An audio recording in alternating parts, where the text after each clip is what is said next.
Assalamualaikum warahmatullahi wabarakatuh. Saya Karmia Amanda dari jurusan PG PAUD.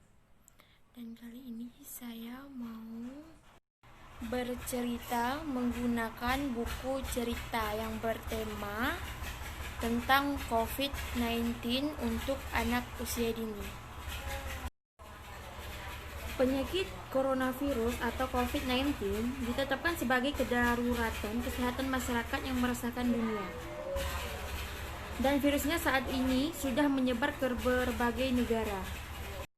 Wabah ini tidak memandang etnis, disabilitas, usia atau jenis kelamin sehingga mengupayakan untuk memberikan pengetahuan sebaiknya dilakukan sedini mungkin. Pandemi yang merupakan unsur dari bencana non-alam sering menimbulkan dampak berkepanjangan bagi anak, misalnya daya trauma anak.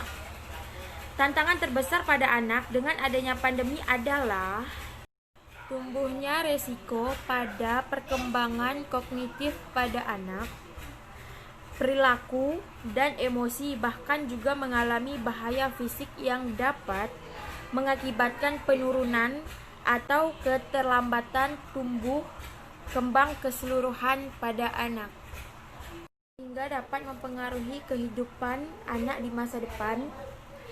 Generasi bangsa terkait pandemi dapat ditingkatkan dengan mengetahui tanda dan penyebab pandemi, apa yang sebaiknya dilakukan sebelum dan saat pandemi, dan keterampilan untuk bertahan hidup.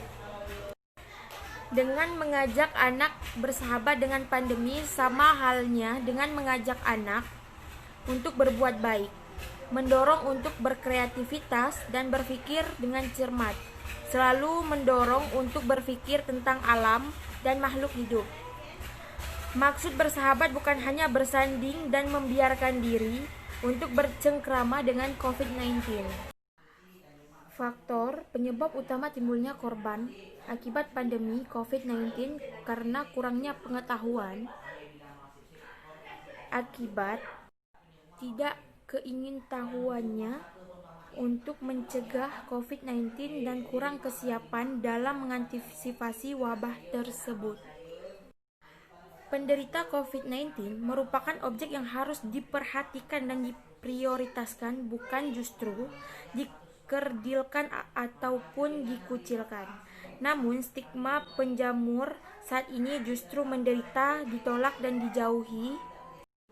Hal tersebut generasi penerus seperti anak-anak untuk meniru sikap yang demikian, karena esensinya anak adalah peniru ulang. Cara menyikapi peristiwa pandemi ini dapat dilakukan dengan istihad dalam menginterpretasikan pesan teks secara kontekstual, bukan hanya konteks. Terima kasih. Sampai di sini saya bercerita tentang COVID-19 untuk anak usia dini. Jika saya ada salah kata maupun apa, mohon dimaafkan. Terima kasih.